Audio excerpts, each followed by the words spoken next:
8 अप्रैल 1967। ये है फूलों का बगीचा। क्या कौन से सन की वाणी चल रही है? 67 की, लेकिन अभी रिपीट हो रही है। अब चल रही थी किस रूप में है? माँ के रूप में। और अभी उस वाणी की व्याख्या है। बोला ये फूलों का बगीचा है। फूल किसको कहा जाता है और कांटा किसको कहा जाता है? फूल कहा जाता है जो सुखदायी होते हैं, और कांटा कहा जाता है जो दुखदायी होते हैं। तो ये कौन सा बगीचा है? फूलों का बगीचा है। क्या नाम है माता जी आपका? सत्यभामा माता। फूलों का बगीचा और कांटों का जंगल, ये दोनों बातें संगम पर गाई जाती है। क्या संगम पर कांटों का भी और फूलों का भी गायन है, गाई जाती है। माना भक्ति मार्ग में जो भी शास्त्र बने हैं, दुख देने वाले राक्षसी स्वभाव वालों का और सुख देने वाले दैवी स्वभाव वालों का शास्त्रों में गायन है।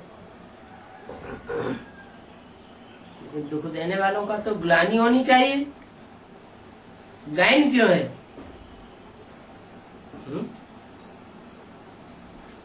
ड्रामा है ना, नाटक होता है ना, तो कोई हीरो का पार्ट बजाते हैं और कोई विलियन का पार्ट बजाते हैं, हीरो क्या विरोधी। तो अगर विलियन का पार्ट कोई बहुत अच्छा बजाए तो उसका गायन होगा या ग्लानि होगी? है तो कहीं बहुत अच्छा पार्ट बजाए है। तो ये भी बेहद का ड्रामा। अब कांटों से तुम सब फूल बन रहे हो। जो असुर बन गए हैं वो भी फूल बन रहे हैं, और जो जन्म जन्मांतर फूलों का पार्ट बजाया है वो और अच्छे फूल बन रहे हैं। कांटे भी अनेक प्रकार के हैं।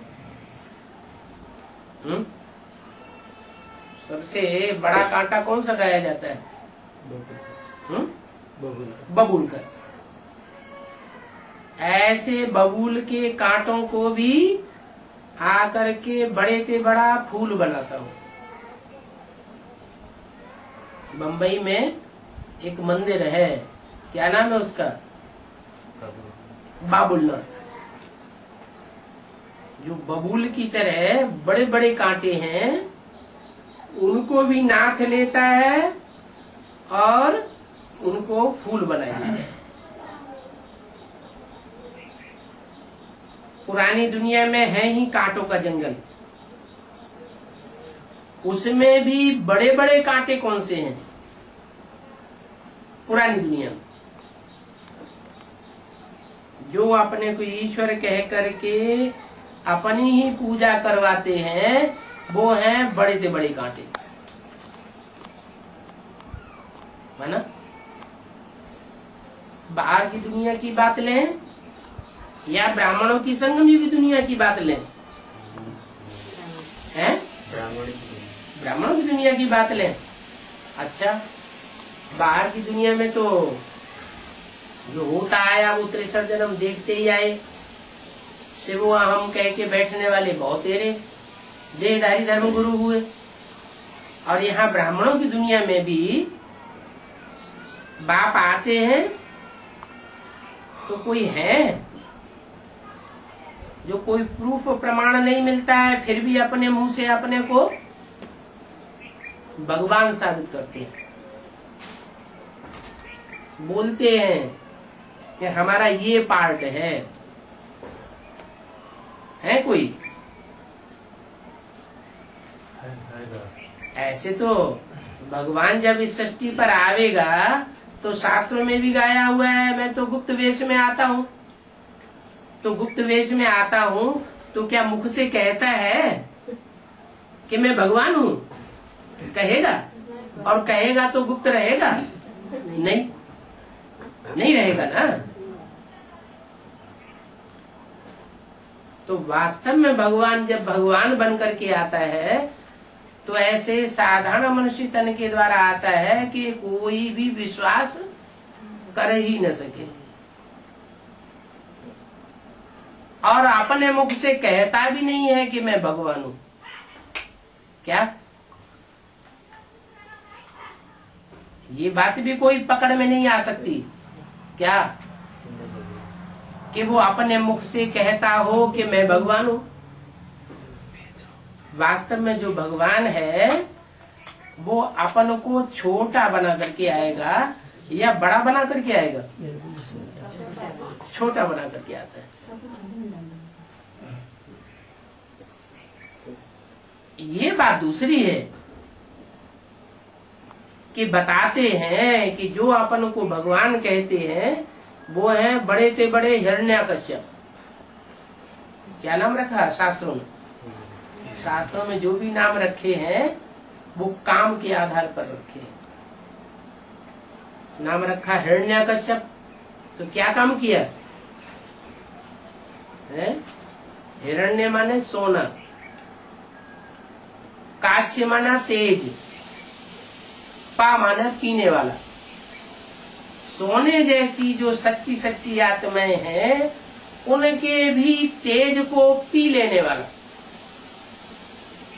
उसको कहते हिरण्याकश्यप।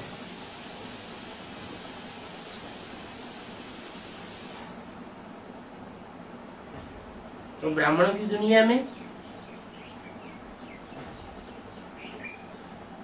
कोई ने अपने को भगवान कहा है कि मेरे अंदर शिव बाबा आता है, मैं ये सोल हूँ? बिना प्रूफ और प्रमाण के ऐसे तो दुनिया में कोई मानने के लिए तैयार होगा नहीं, क्योंकि ये तो बुद्धिमानों की दुनिया है। एक से एक विदेशी बुद्धिमान भरे हुए हैं।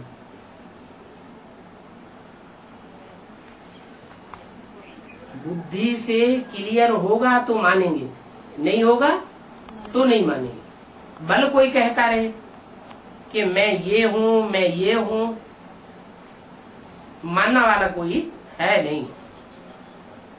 तो क्या कोई ब्राह्मण की दुनिया में किसी ने कहा कि मैं ये हूँ? है? नहीं कहा, नहीं कहा है, नहीं कहा। कोई कहते हैं। कौन? जो विष्णु पार्टी वगैरह बन के बैठे। नहीं, विष्णु पार्टी वगैरह वो तो बाद वाले हुए। पहले पहले किसने कहा? ब्रह्मा कुमारियों ने भी बाद में कहा। पहले ब्रह्मा ने ही अपने मुख से कहा मैं कृष्ण की आत्मा हूँ, मैं सतयुग में जाके कृष्ण के रूप में जन्म लूंगा। कौन सा जन्म लूंगा? कृष्ण के रूप में जन्म लूंगा। और मेरे अंदर कौन आता है? शिव बाबा आता है। कोई प्रूफ है? कोई ब्रह्मा कुमार कुमारी के पास कोई पक्का प्रूफ है इस बात का कि ब्रह्मा के अंदर शिव बाबा आता है? है? उस टाइम में आता था। है? उस टाइम में आता था तो कोई प्रूफ है? मुरली, कोई प्रूफ है? क्या प्रूफ है? मुरली चलाता था। क्या मुरली में आया? वो प्रूफ बताओ। मुरली में जो कोई किताब दिखाई जाती, देखो इस किताब में ये प्रूफ है, तो मुरली में क्या प्रूफ है? बाबा आके चलाता था। तो ये प्रूफ मुरली में बोला। मुरली में क्या प्रूफ है? बोलो ना। ब्रह्मा कुमारी आश्रम में या कोई भी सत्संग में बोलने की छूट नहीं है, और यहाँ बोलने की छूट है। खुल करके बोलो। कोई प्रूफ है ऐसा जिससे ये साबित होता हो कि यही कृष्ण की सोल है? दादा लेखराज और इसमें शिव बाबा आता है, सुप्रीम सोल आता है। मैं बच्चे को सामने बैठकर पढ़ाता हूँ, ये सुन लेता है, ये सुनने वाला ब्रह्मा है ना शिव बाबा ने। मैं बच्चा को आमने सामने पढ़ा लेता हूँ, ये बच्चा बीच में बैठकर सुन लेता है, ये बात कहा है मुरली में। हाँ, मुरली में बोला है ये बीच में सुन लेता सुन लेता है। है। तो ये कौन है सुनने वाला? सुनने ये तो वाला नहीं बताया, सुनने वाला तो नहीं होता, फिर भी तो नहीं बताया। ये बताया ये बीच में सुन लेता है। बाबा ने सिर्फ इतना कहा कि ये सुन लेता है, मैं तुम बच्चों को सुनाता हूँ, लेकिन ब्रह्मा के मुख के जो बोले हुए शब्द हैं बीच बीच में कि मैं जाकर के कृष्ण बनूंगा और इस जन्म में अपन को स्वीकार कर लिया कि मेरे अंदर परमात्मा है, मैं परमात्मा का साकार स्वरूप हूँ। गीता का साकार भगवान ब्रह्मा की बुद्धि में कौन था? कौन था? इस सृष्टि पर गीता का साकार भगवान इस सृष्टि पर कौन था ब्रह्मा की बुद्धि में? खुद थे, है? खुद थे। आप ही थे। यही तो बुद्धि में था कि गीता का साकार भगवान मैं हूँ और निराकार शिव ज्योति बिंदु। वो तो बिंदु बिंदु आत्माओं का बाप है या गीता पति भगवान है? बाप है? सबका बाप। वो बिंदु बिंदु आत्माओं का सिर्फ बाप है, दूसरा कोई संबंध बनता ही नहीं। वो जब शरीर में प्रवेश करता है तो संबंध बनते हैं अनेक प्रकार के।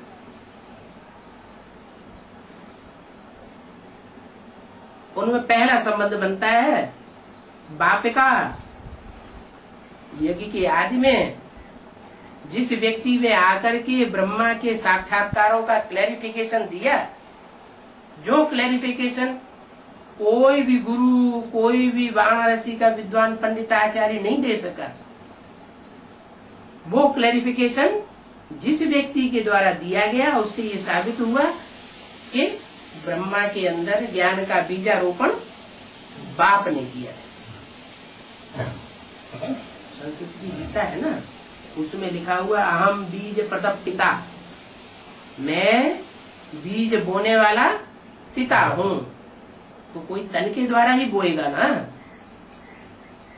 कि बिंदी ऊपर से आवाज बोलेगी। जैसे मुसलमान लोग कहते हैं अल्लाह मियाँ ने ये फरमाया, तो कोई अर्श से अल्लाह मियाँ फरमाता है? नहीं ना।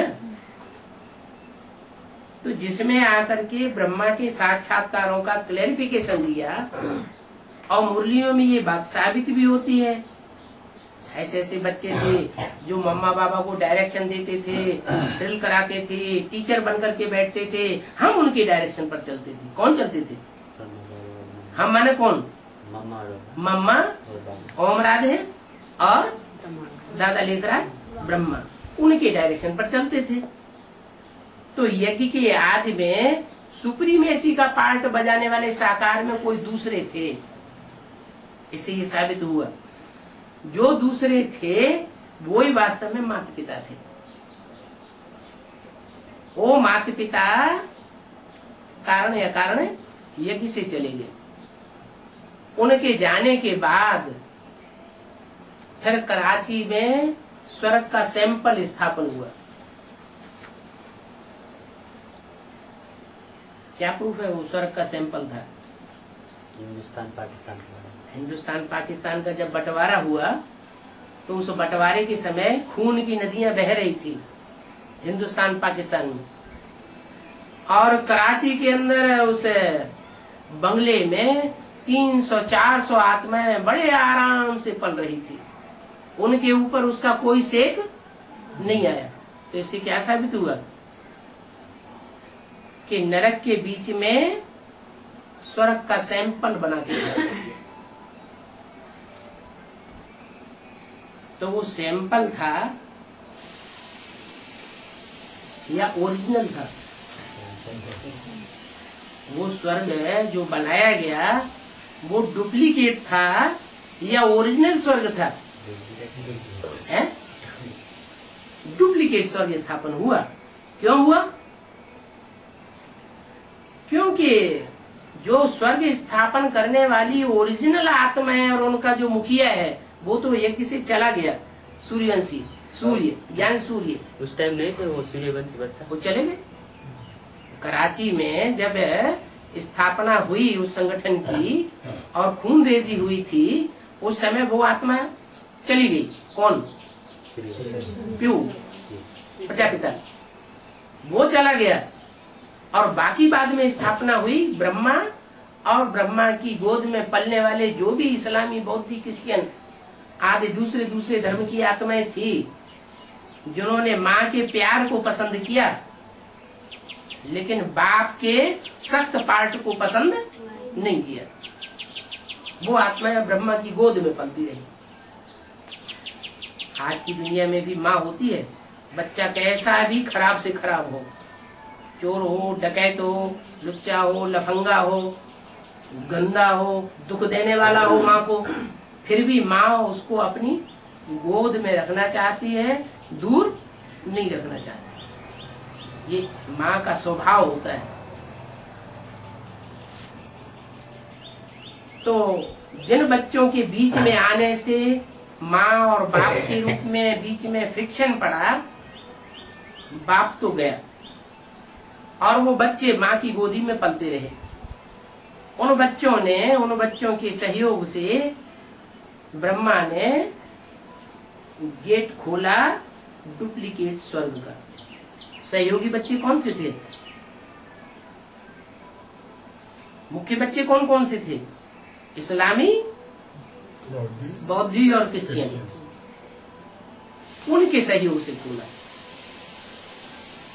और वो गेट किसके द्वारा खोला? निमित्त कौन बना? कोई माता तो रही होगी ना। कौन माता थी? आदि वाली गीता। है? आदि वाली गीता में ओम राधे मम्मा। आदि वाली गीता में। हाँ, ओम राधे मम्मा तो पढ़ती थी, वही से पढ़ाई पढ़ती थी। पहले बाबा मुरली नहीं चलाते थे, 10-15 पेज बैठ करके लिखते थे और शिव बाप कोई में प्रवेश करके लिखाते थे। तो कोई माता निमित्त थी, प्रजापिता के जाने के बाद बाबा लिखते थे। वो बाद में वो मुरली की कॉपी निकलती थी और वो सुनाई जाती थी क्लास में। तो इस तरीके से यज्ञ के आदि में जो सैंपल बना, उसमें सहयोगी बच्चे थे इस्लामी और क्रिश्चियंस। और आज की दुनिया में भी जो डुप्लीकेट स्वर्ग बन रहा है, ऊंची ऊंची महलमाड़ियां, अटारियां बन रही हैं दुनिया में, जिनसे आकर्षित होकर के भारतवासी जो जहीन तबक्का है, भारत का बुद्धिमान तबक्का, वो भी खिंचा हुआ कहाँ जाता है? विदेशों में जा रहा है। तो विदेशों में क्या समझते हैं, क्या समझ करके जा रहे हैं कि दुनिया का अगर कोई स्वर्ग बन रहा है तो विदेश में बन रहा है। समझते हैं वहां बहुत सुख है, यहाँ रहेंगे तो यहाँ कीचड़पट्टी की दुनिया में कहाँ रहेंगे। तो डुप्लीकेट स्वर्ग स्थापन होता है इस्लामी और क्रिश्चियंस के द्वारा, उन विदेशी आत्माओं के द्वारा। उसकी शूटिंग हो गई। कहाँ कहाँ शूटिंग हुई? कराची। उसकी यादगार में भारतवर्ष में अजमेर में, अजमेर है ना, अजमेर में मॉडल बनाया हुआ है स्वर्ग का। और वहाँ पूजा किसकी होती है? ब्रह्मा की पूजा होती है। बाहर वाले जाके पूजा करते हैं या वहाँ रहने वाले पंडे पुजारी पूजा करते हैं? अंदर रहने वाले पंडे पुजारी ही ब्रह्मा की पूजा करते हैं, बाकी बाहर वाले कोई पूजा नहीं करते। दुनिया में भी देखा जाए, दुनिया में ब्रह्मा की मूर्तियां बनती हैं, ब्रह्मा के मंदिर बनते हैं, ब्रह्मा के पूजा होती है, या विष्णु और शंकर की पूजा होती है? विष्णु और शंकर की पूजा होती है। ब्रह्मा की पूजा, मूर्तियां और मंदिर नहीं बनते। अजमेर में वो जो मंदिर के अंदर बैठने वाले हैं, खाने पीने वाले, मंदिर का दर्शन लोग करने आते हैं तो उनको कुछ न कुछ मिलता है, उससे उनका पेट का भरण पोषण चलता है, इसलिए वो किसकी पूजा करते हैं? ब्रह्मा की पूजा। बाकी दुनिया में कोई जाकर के पूजा नहीं करता।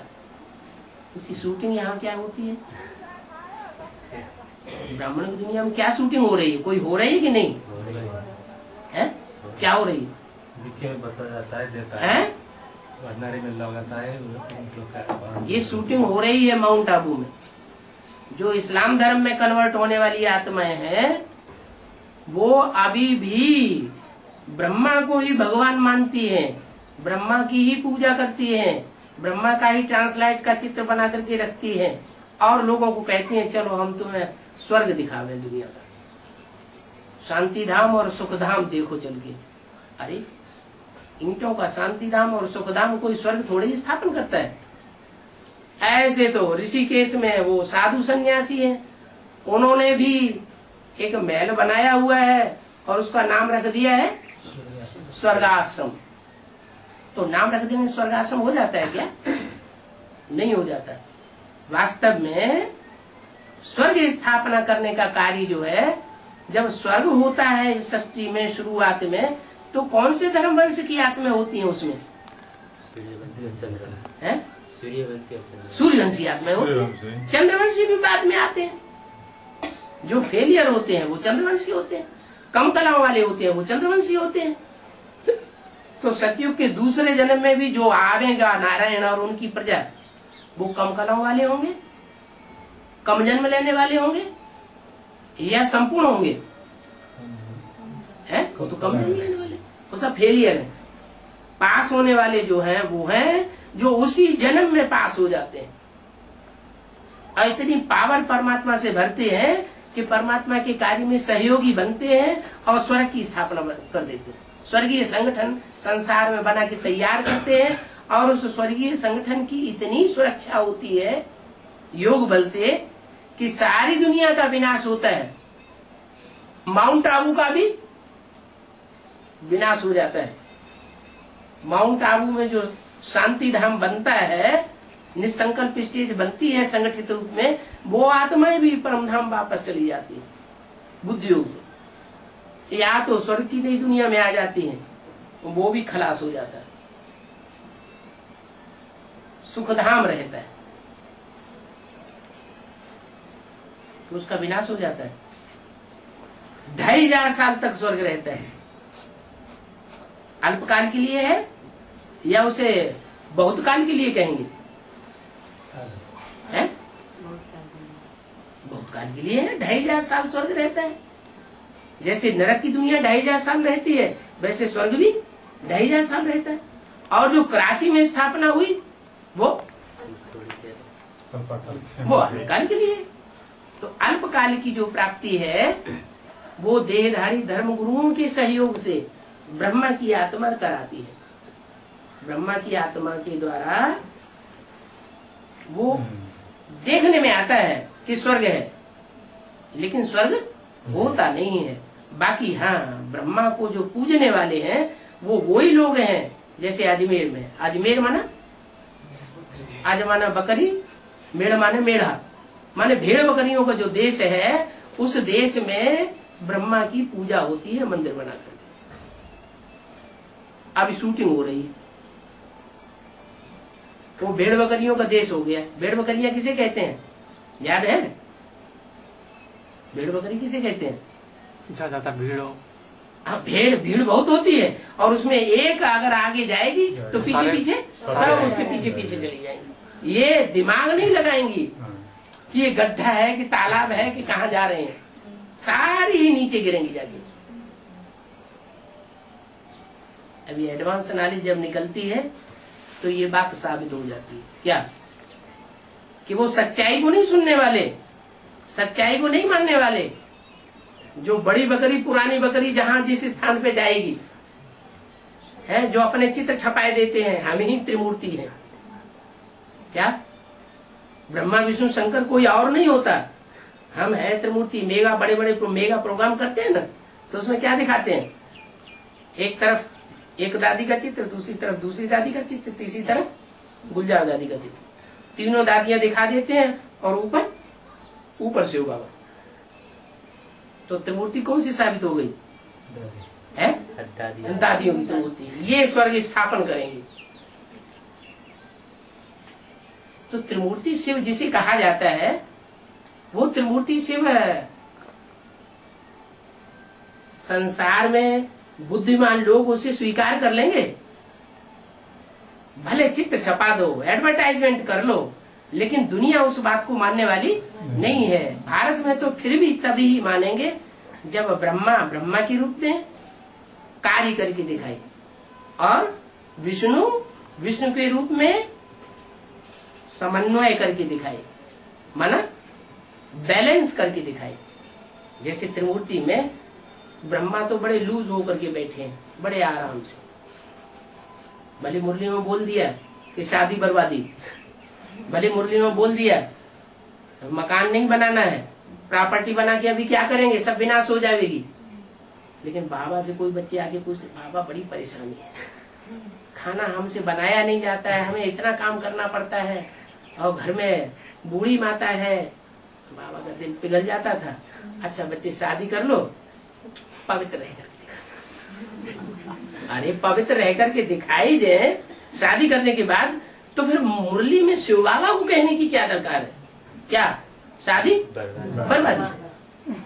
तो माना दिल माँ का ऐसा होता है कि वो परमिशन दे देते हैं, भले नुकसान हो जाए थोड़ा, और जब उसका नुकसान होगा तो परमिशन देने वाले का भी थोड़ा नुकसान तो जरूर होगा। तो माँ इस बात को स्वीकार कर लेती, भले मेरा भी नुकसान हो, वो भी वाजिब। क्या भारत की परंपरा में अभी तक, अभी थोड़े समय से तो माता को वर्षा मिलता चला आया है, प्रॉपर्टी में से हिस्सा मिलता है, लेकिन अभी 10, 20, 50 वर्ष से पहले कभी भी माता को वर्षा नहीं मिलता था। क्या बच्चों को वर्षा बराबर बराबर बांटा जाता था, माँ को वर्षा नहीं मिलता था। ये परंपरा कहाँ से पड़ती है? ये शूटिंग कहाँ होती है? ब्राह्मणों की संगम की दुनिया में। कैसे कि ब्रह्मा को जो बड़ी से बड़ी माँ है संसार की, उसको स्वर्ग का वर्षा प्रैक्टिकल में जीते जी नहीं मिलता, उसको शरीर छोड़ना पड़ता है। जो दुष्ट बच्चे हैं वो उसका हार्ट फेल कर देते हैं। आज भी ऐसे ही है। बाप और माँ दोनों समान कोटि है ना। माँ तो बच्चे को 9 महीने पेट में पालती है, फिर 4, 6, 8 साल उसका पालन पोषण करती है, गुआ छींची साफ करती है। ज्यादा मेहनत कौन करता है पालना में? बाप करता है या माँ करती है? माँ ज्यादा करती है। फिर जब बच्चे बड़े हो जाते हैं, बाप खुदा न खास्ता चला जाए कहीं या मर जाए, शरीर छोड़ जाए, तो बच्चे माँ के आर्डर पे चल रहे हैं आज की दुनिया में, या अपनी मुट्ठी में रख करके चलाते हैं? कोई माता ऐसी बैठी हो जिसके डायरेक्शन पे बच्चे चल रहे हो तो बता दो। हैं? बाप तो है ही नहीं, बाप की तो बात ही छोड़ो, बाप तो चला गया। तो माँ के कंट्रोल में बच्चे आ जाते, वो बच्चे जो है माँ को अपने कंट्रोल में मुट्ठी में कर लेते। हुआ ना? यहाँ भी बाबा की यही कंप्लेंट है मुरलियों में। क्या कि गीता का भगवान कृष्ण बच्चे को बना दिया। गीतापति भगवान किसको बना दिया? आज बच्चे ऐसे माँ के ऊपर काबिज होकर के बैठ जाते हैं जैसे माँ के खसम हो। खसम ने इतनी खसमियाना नहीं दिखाया होगा, और बच्चे पिता से भी ज्यादा माँ के ऊपर कंट्रोल कर देते हैं। और बाबा की भी यही कंप्लेंट है। क्या कंप्लेंट है? बड़ी से बड़ी भूल क्या हो गई? गीता का भगवान कृष्ण बच्चे को बनाई दिया है, और जो शिव बाप है, शिव शंकर भोलेनाथ, वो गली गली में भटक रहा है, उसको कोई पूछने वाला नहीं। तो ये शूटिंग कहाँ होती है? ब्राह्मणों की संग भी दुनिया में ये शूटिंग होती है। 63 जन्म से छाप पड़ी हुई है कृष्ण की गीता की, कि कृष्ण गीता का भगवान है।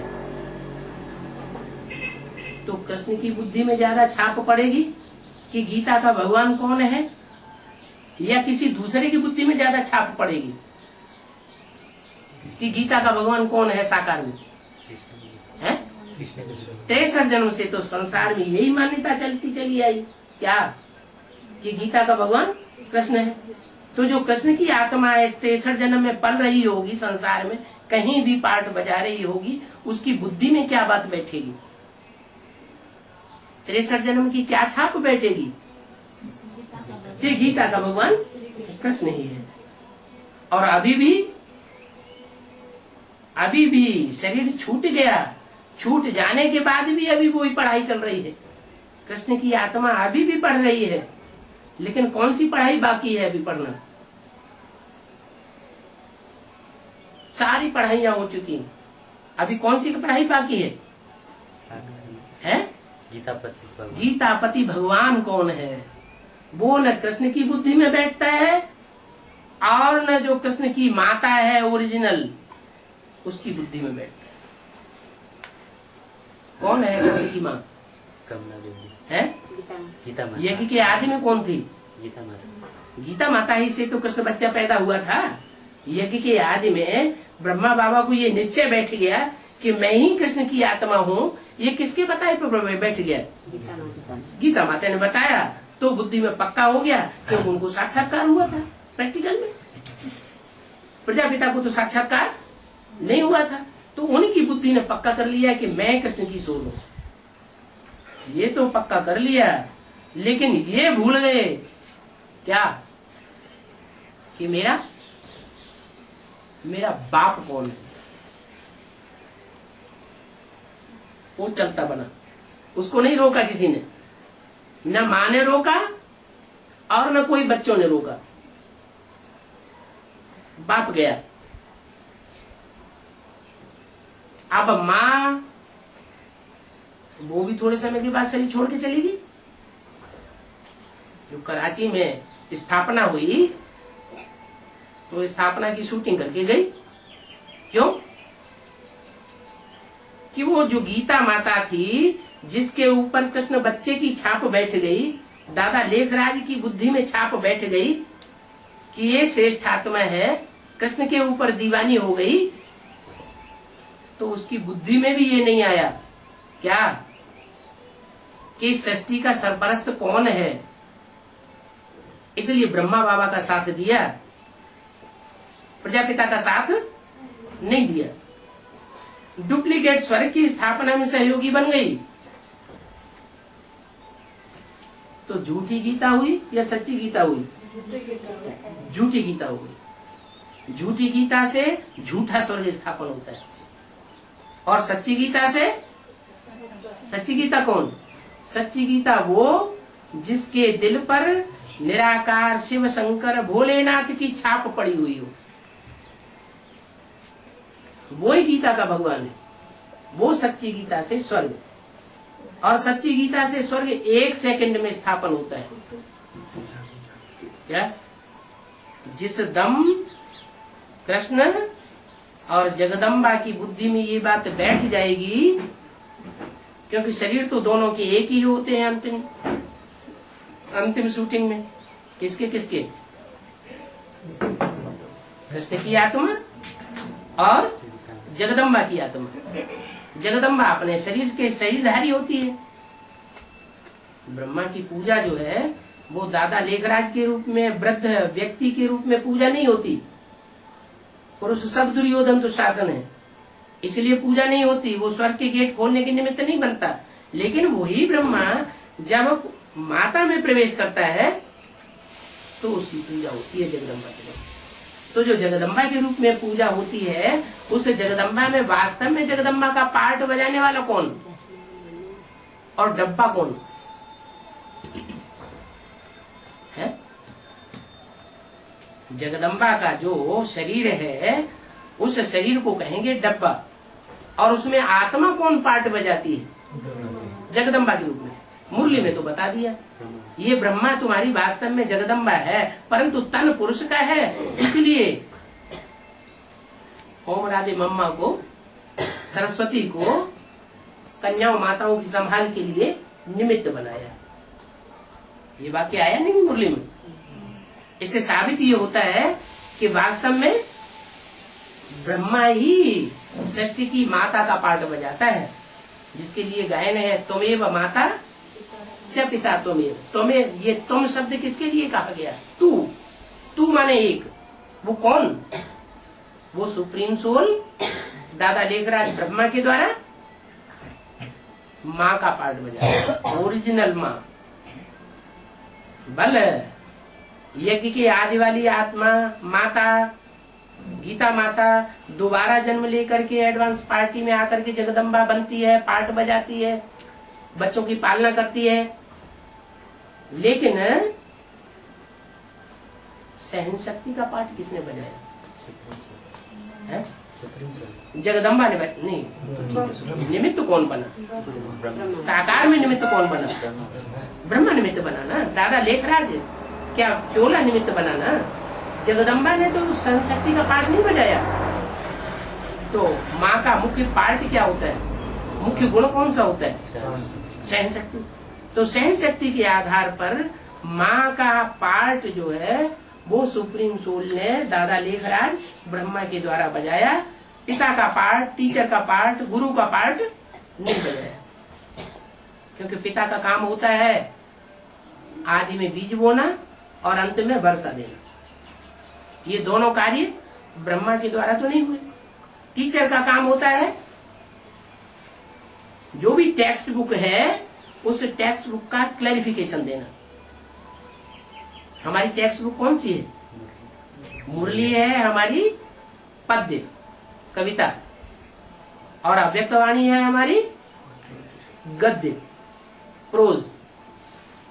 उन दोनों का क्लैरिफिकेशन सुप्रीम सोल जिस तन के द्वारा देता है वो बाप भी है, क्लैरिफिकेशन देने वाला टीचर भी है, और लास्ट में वो सख्त पाठ सदगुरु का भी बजाने वाला है।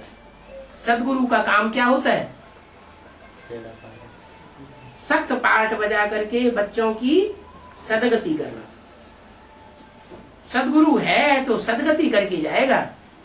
वो जो गुरु आते हैं इब्राहिम, बुद्ध, क्राइस्ट, गुरु नानक, वो कोई सदगति नहीं करते हैं और ही सारी दुनिया की दुर्गति होती जाती है।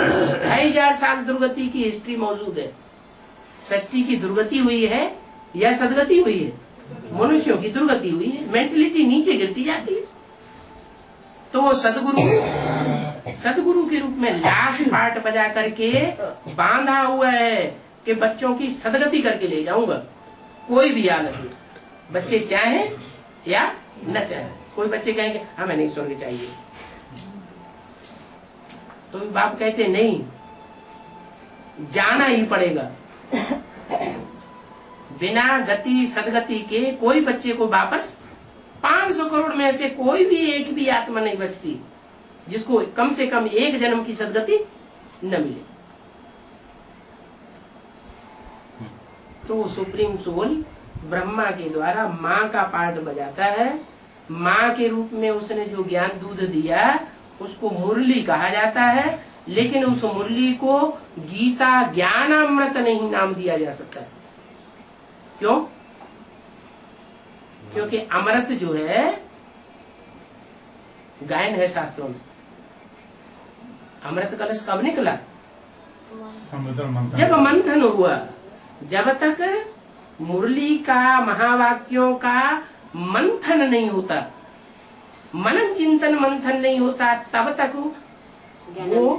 वो ज्ञानामृत जो है वो गीता नहीं कही जा सकती। अभी टीचर के रूप में मनन चिंतन मंथन सब ब्राह्मणों का चल पड़ा। जो भी बेसिक नॉलेज से आते हैं, बेसिक नॉलेज लेकर के और एडवांस कोर्स जैसे ही लेते हैं वैसे उनकी बुद्धि का मनन चिंतन मंथन नंबरवार खुल जाता है। वो मनन चिंतन मंथन से उनके अंदर वो ज्ञान अमृत बुद्धि में बैठ जाता है। जिस ज्ञान अमृत के पान से वो आत्माएं मनुष्य से देवता बनती है। ब्रह्मा के द्वारा जो कार्य हुआ, मनुष्य से देवता बनाने का कार्य हुआ या मनुष्यों को ब्राह्मण बनाने का कार्य हुआ? ब्रह्मा के द्वारा सिर्फ ब्राह्मण बने हैं शूद्र से, कोई देवता नहीं बना। लेकिन देवता बनाने के लिए कौन चाहिए? ब्राह्मण बनाने के लिए तो ब्रह्मा चाहिए। डॉक्टर बनाने के लिए कौन चाहिए? डॉक्टर चाहिए। वकील बनाने के लिए कौन चाहिए? वकील चाहिए। तो देवता बनाने के लिए कौन चाहिए? जो देवताओं में भी सबसे बड़ा देवता है वो ही चाहिए, जिसने 21 जन्म तो स्वर्ग का सुख भोगा ही है, लेकिन 21 जन्म के बाद जो 63 जन्म होते हैं, उन 63 जन्मों में भी उसने असुरों से मुकाबला किया है देवताओं की सुरक्षा के लिए।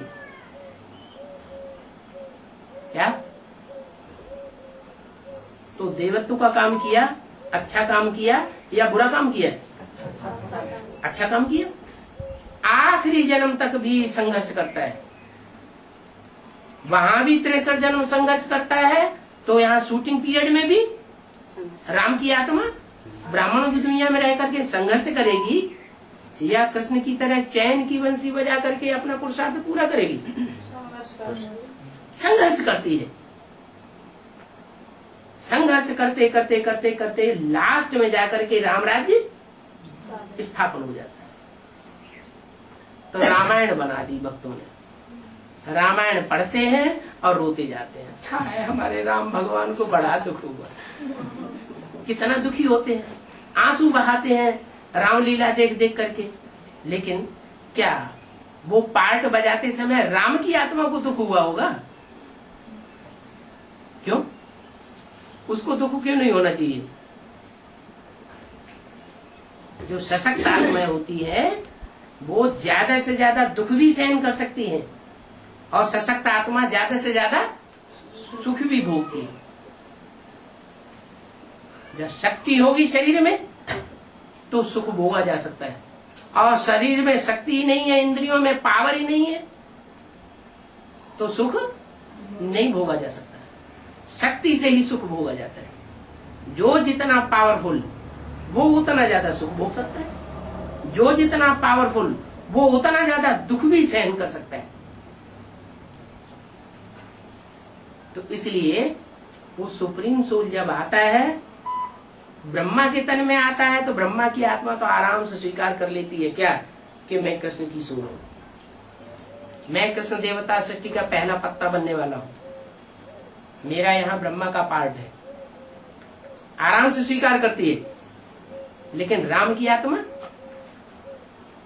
सुप्रीम सोल होते हुए भी, सुप्रीम सोल सर्वशक्तिवान बाप के रूप में माया से मुकाबला करने वाला होते हुए भी अपने को स्वीकार नहीं कर सकता। क्या नहीं कर सकता? क्या स्वीकार नहीं कर सकता? कि मैं राम की आत्मा हूँ, मैं शंकर की आत्मा हूँ, मेरे द्वारा भगवान पार्ट बजा रहा है, या सुप्रीम सोल शिव मेरे में प्रवेश करता है। कोई भी ऐसी कैसेट भी नहीं हो सकती प्रूफ के लिए, कोई भी ऐसा वीसीडी या डीवीडी नहीं हो सकता, कोई भी ऐसा एक लेटर भी नहीं हो सकता बच्चों को लिखा हुआ। कैसा लेटर? जिस लेटर में ये स्वीकार किया हो कि मैं भगवान। आजकल तो ईमेल चल पड़ा है, लेटर लिखने की तो परंपरा खत्म हो रही है, क्योंकि लेटर तो कई दिन में पहुंचता है, ईमेल तुरंत का तुरंत पहुंच जाता है। तो कोई ईमेल भी नहीं होगा, हजारों ईमेल पहुंचे होंगे, लेकिन कोई भी ईमेल नहीं होगा जिससे ये साबित हो कि मैं राम हूं और ब्रह्मा की सोल। जितनी मुरलियां पढ़ेंगे उनमें सब में साबित होगा क्या, कि मैं कृष्ण की सोल हूं, मैं ब्रह्मा हूं, भगवान मेरे द्वारा पार्ट बजाता है, मैं भगवान का साकार रूप हूँ, गीता का भगवान। जो साकार में अगर कोई हो सकता है तो यही है। आज ब्रह्मा कुमारियां क्या समझे बैठी हैं? ब्रह्मा कुमारियां ब्रह्मा को बाप मानती हैं, तो फॉलो किसको करेंगी? ब्रह्म को ही फॉलो करेंगे। वो क्या समझती है? गीता का भगवान कौन है साकार में? है जो ब्रह्मा समझे बैठे होंगे, तो ब्रह्मा की कुमारियां भी, कुमार भी यही समझ करके बैठेंगे। कोई अलग से पिता नहीं होता संसार का। विश्व पिता कोई दूसरा नहीं हो सकता। विश्व पिता कौन है? ब्रह्मा ही विश्व पिता है। ब्रह्मा ही गीता का भगवान है। ब्रह्मा ही शिव भगवान का साकार रूप है। और सारे शास्त्र झूठे हो गए। इसलिए ब्रह्मा कुमारी मानती है कि शास्त्र सब झूठे, शास्त्र सब झूठे, और जो वो बोलती है वो सब सच्चा। लेकिन ऐसा नहीं है। मुरली भी सच्ची है, मुरली का क्लैरिफिकेशन झूठा हो गया। इसलिए बाबा ने बोला है मुरली में कि शुरुआत में शास्त्र फिर भी सच्चे थे। जब आदि में सतो प्रधान स्टेज में शास्त्र बनाए गए थे, भक्ति भी पहले सतो प्रधान होती है। दुनिया की हर चीज 4 अवस्थाओं से गुजरती है, तो भक्ति भी 4 अवस्थाओं से गुजरेगी या नहीं गुजरेगी? भक्ति भी 4 अवस्थाओं से गुजरती है। कौन कौन सी 4 अवस्थाएं? सतो प्रधान, सतो सामान्य, रजो और तमो। जब भक्ति की शुरुआत हुई थी, शास्त्रों को लिखने की शुरुआत हुई थी कंदराओं में, क्या पहले चित्र बनते हैं या पहले शास्त्र बनते हैं? जो चित्रकार हैं वो पहले कलाकारी करते हैं चित्र बनाने की, वो चित्र बनाते हैं। तो जो एलोरा, एलिफेंटा, कन्हेरी, ये जो गुफाएं बनाई गई यहाँ पहाड़ों में, पहाड़ काट काट करके उनमें जो चित्रकारी की गई है 2000 साल पहले, 2-2,500 साल पहले, 2,200 साल पहले, वो चित्रकारी सच्ची चित्रकारी थी। उस चित्रकारी से बाद में शास्त्र बने हैं। उन शास्त्रों में पहले पहले गीता का भगवान निराकार था, और ये विदेशी विद्वानों ने ये बात साबित भी कर दी अपनी अपनी थीसिस में, अपनी अपनी रिसर्च में। जैसे कीरो है, कीथ है, उन्होंने ये साबित किया है कि पहले गीता का भगवान निराकारवादी था, बाद में कृष्ण उपासकों ने उसमें कृष्ण का नाम साकार रूप में डाल दिया, और भारत की बेइज्जती हो गई संसार में। क्योंकि सब धर्म पिताएं मानते हैं कि वास्तव में गॉड फादर तो निराकार है। अगर गीता में निराकार का नाम होता तो सब दुनिया के जितने भी दूसरे दूसरे धर्म वाले हैं वो गीता को मानते और भारत की मान्यता देते। लेकिन कृष्ण का नाम डालने से भारत का मान चट्ट हो गया। अभी बाबा कहते हैं मैं तो साधारण गुप्त रूप में आता हूँ। मैं जब आता हूँ तो इतने गुप्त रूप में आता हूँ कि मूढ़मती लोग मेरे को पहचान नहीं सकते।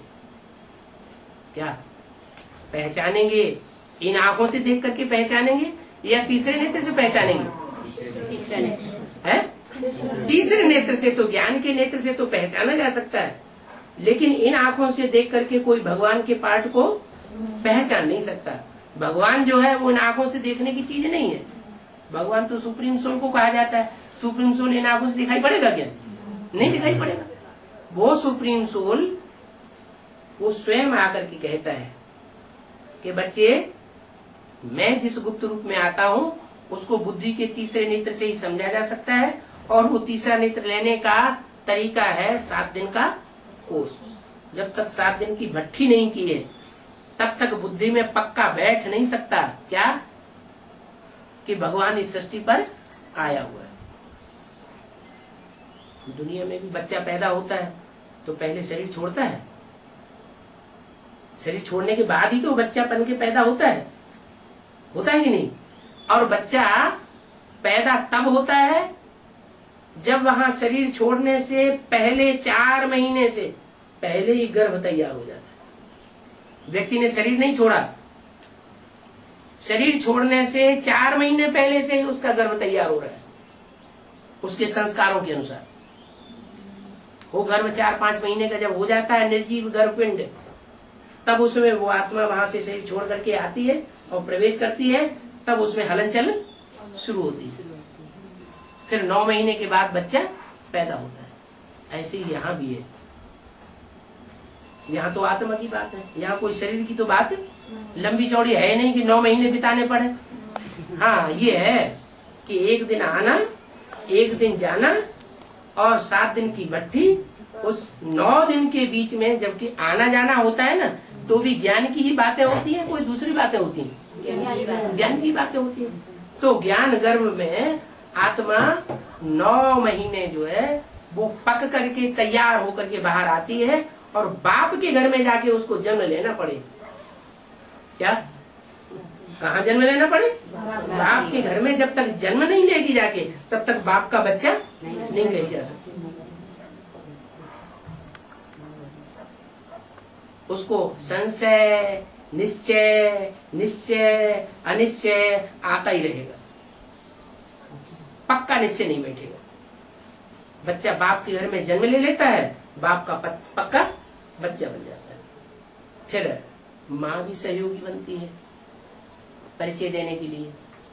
माँ खुद कहती है बच्चे को, क्या ये तुम्हारा पापा है, ये तुम्हारा पापा है। माँ परिचय देती है, नहीं तो बच्चे को क्या पता कि मेरी पैदाइश करने वाला बाप कौन है? बच्चे को पता होता है क्या? नहीं, माँ परिचय देती है। ऐसे यहाँ भी है। यहाँ जो मुरलियां हैं वो हमारी लाठी है। क्या है? मुरली से प्यार माना मुरलीधर से प्यार। तो मुरलीधर जो शिव है वो माँ के रूप में इस सृष्टि में पहले आता है। वो माँ है हमारी मुरलियां।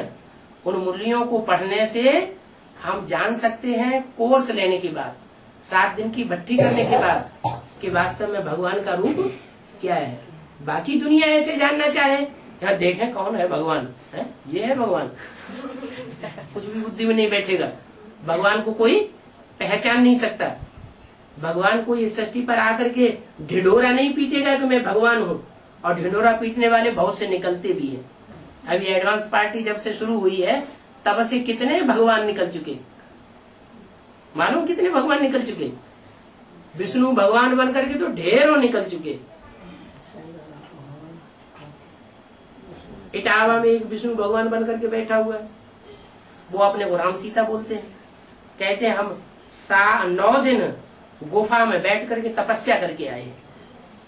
तपस्या कुछ नहीं, वही 7 दिन की भट्टी कंपिल में की और आ करके राम सीता बन करके बैठ गए।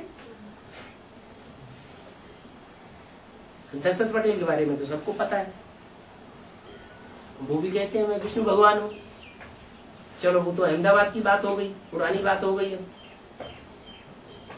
बम्बई में निकला है, वो भी कहता है हम भगवान हैं।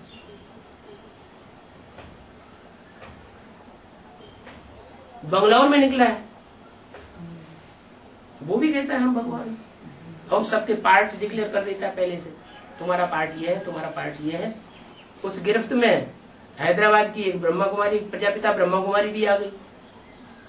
उसको भी बुद्धि में ये बैठा दिया कि तुम्हारा पार्ट कावेरी का है, तुम दक्षिण गंगा हो। अब उसकी बुद्धि में से निकलता ही नहीं, पक्का बैठ गया। हरियाणा में निकला है कैथल में, वो बाबा के समय से है। बाबा की भी पालना ले चुका है। वो अपने को शंकर भी कहता है, अपने को कृष्ण भी कहता है। किताब में छाप करके रख दिया कि मेरा कृष्ण का पार्ट है, शंकर का पार्ट है। वो भी भट्टी कर चुका है। जितने भी भगवान निकल रहे हैं वो सब भट्टी सबने की है। मतलब अपन को भगवान साबित करने वाला, मुख से अपन को भगवान कहने वाला कभी भगवान नहीं हो सकता। और भगवान होगा तो उसको ये कहने की दरकार ही क्या है कि मैं भगवान हूँ। भगवान का काम करके दिखाएगा, स्वर्गीय संगठन बना करके दिखाएगा, तब दुनिया मानेगी, या सिर्फ बोलने से मान लेगी। आज की दुनिया में कोई बोलने से किसी को भगवान मान करके बैठने वाला नहीं है। और न कोई कन्याएं ऐसी होंगी जो बिन फेरे हम तेरे हो जाए। जबरियन उनके साथ छल कपट करके, कोई कन्याओं माताओं को बरगला करके उनके साथ कोई दुराचार कर ले और उनको अपना बना के बैठ जाए थोड़े समय तक, जब तक असलियत साबित न हो, वो बात दूसरी है। लेकिन वो अल्पकाल के लिए होगी। जैसे ही बात खुलेगी उनकी बुद्धि में, वैसे वो छटक के अलग खड़े हो जाएंगे। तो बताया कि भगवान इस सृष्टि पर जब आता है तो उसको पहचानना सबके बस की बात नहीं। कौन पहचानते हैं? वो ही पहचानेंगे जो यज्ञ के आदि में प्रजापिता के साथ ही थे। क्या वो सूर्यवंशी बच्चे याद के, जब प्रजापिता ज्ञान सूर्य चला गया तो पीछे पीछे वो बच्चे भी चले गए। इसलिए एडवांस पार्टी में पुरानों की संख्या ज्यादा है या नयों की संख्या ज्यादा है? इस जन्म में जन्म लेने वाले शरीर से जन्म लेकर के जो एडवांस में आते हैं वो नयों की संख्या ज्यादा है या पुरानों की संख्या ज्यादा है? माने मम्मा बाबा के समय के हैं ज्यादा है या मम्मा बाबा के शरीर छोड़ने के बाद आए हुए ज्यादा है? बाद आए हुए ज्यादा है, नए ज्यादा है। नए ज्यादा है। जो पुराने पुराने पड़े हुए हैं, दीदी दादी दादा हैं, उनकी बुद्धि में कुछ भी अभी भी नहीं बैठ रहा।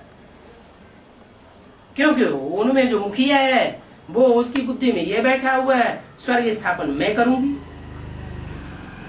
जो दीदी दादी दादाएं हैं वो सब उनकी बुद्धि में बैठा हुआ है कि ब्रह्मा बाबा के द्वारा शिव बाबा मुरली चला के चला गया, अब स्वर्ग स्थापने का करने का प्रैक्टिकल पार्ट माताओं का है। माताएं स्वर्ग का द्वार खेलेंगी। अरे जो मुख्य माता है वही शरीर छोड़ के चली गई तो दूसरी कौन माताएं निकलेंगी जो स्वर्ग का द्वार खोल लेंगी? पहले तो ब्रह्मा को निमित्त बनना पड़ेगा, बल किसी के शरीर में प्रवेश करे, लेकिन वो भी साबित करना पड़ेगा। ऐसे कोई नहीं मान लेगा। तो त्रिमूर्ति के चित्र छपा के बैठ गए, बड़े बड़े पोस्टर बनाई दिए, 1-1 रुपया चंदा ले लिया पूरे परिवार से, लाखों रुपया इकट्ठे हो गए, मुफ्त के पोस्टर छपाते जाओ और संसार में एडवर्टाइजमेंट करते जाओ कि भगवान त्रिमूर्ति शिव के रूप में। लेकिन ये कोई तरीका भगवान के प्रत्यक्ष होने का नहीं है।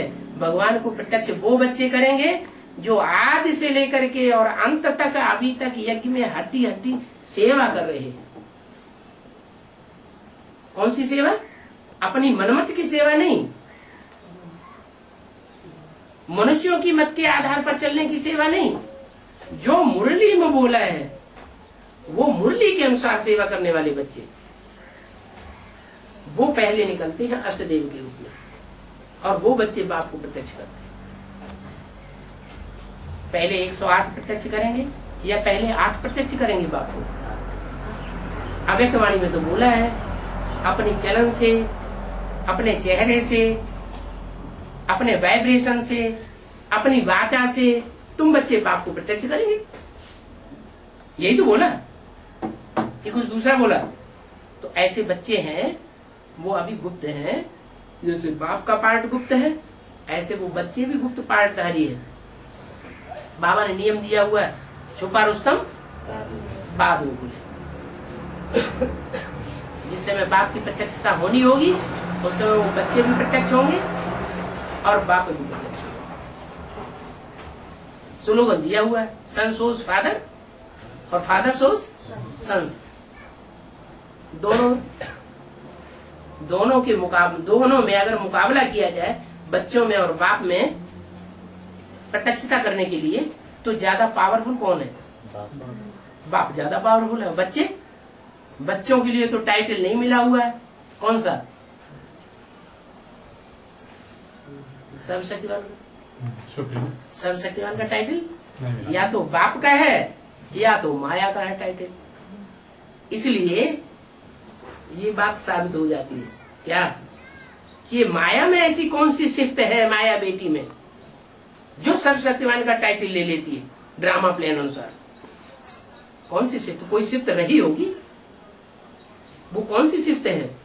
वो पहचानने में है? एक बार पहचान लेती है तो फिर बाद में वो, हाँ, एक बार निश्चय बुद्धि बनने के बाद फिर बुद्धि से पूरी सरेंडर हो जाती है, फिर अपनी बुद्धि नहीं चलाती या किसी मनुष्य की बुद्धि पर नहीं चलती है। इसलिए बाप ने माया को स्पेशल काम दिया हुआ है जो काम और किसी बच्चे को नहीं दिया हुआ है। कौन सा काम? कौन सा काम भूल गए? बाप ने बेटी को काम दिया हुआ है, ये बेटी माया बेटी, जो बच्चे श्रीमत पर नहीं चलते हैं, अपनी मनमत पर चलते हैं या परमत पर चलते हैं, उनको खूब फटकाओ, फटका के उनकी जान निकाल लो। तो माया तो अपने काम पर मुस्तैद है। जब प्रत्यक्षता होगी तो कौन सी सिद्ध होगी? जो वो सर्वशक्तिमान का टाइटल ले लेती है, वही वो पहले बुद्धि से सरेंडर होगी। कोई कहे है एडवांस पार्टी में 400-500 इतनी कन्याएं सरेंडर हो गई, बेसिक नॉलेज में शुरुआत में जितनी सरेंडर नहीं हुई थी सिंध हैदराबाद में, उससे ज्यादा यहाँ सरेंडर हो गई, और उनमें कोई भी बुद्धि से सरेंडर नहीं हुआ। जो असदेव का टाइटल लेने वाली आत्माएं हैं, वो भी अभी बुद्धि से सरेंडर नहीं है। वो भी बुद्धि से सरेंडर तब होंगी जब पहले माया सरेंडर हो जाएगी। इसलिए सर्वशक्तिमान का टाइटल बाप के मुकाबले सिर्फ एक को मिलता है। किसको? माया बेटी को। और बच्चे जो है वो नंबरवार शक्तिवान हैं, लेकिन बाप की तरह सर्वशक्तिवान नहीं है। या तो माया सर्वशक्तिवान है या तो बाप सर्वशक्तिवान। इसलिए आधा समय 2500 साल बाप की मत पर चलने वालों के लिए स्वर्ग बनता है, और 2500 साल माया की मत पर चलने वालों के लिए नरक बनता है। ऐसे नहीं कि नरक में सुख है ही नहीं, सुख अल्पकाल का तो है, माया भी सुख है थोड़े समय का, लगातार का कांस्टेंट सुख नहीं है। जिसे कहते अतीन्द्रिय सुख। अतीन्द्रिय सुख पूछना हो तो गोप गोपियों से पूछो, एक बार वो अतीन्द्रिय सुख आरंभ हो जाएगा तो 2500 साल तक वो अतीन्द्रिय सुख चलता ही रहेगा। ऐसे तो संगम युग का गायन है विशेष अतीन्द्रिय सुख का, जो शास्त्रों में दिया हुआ है।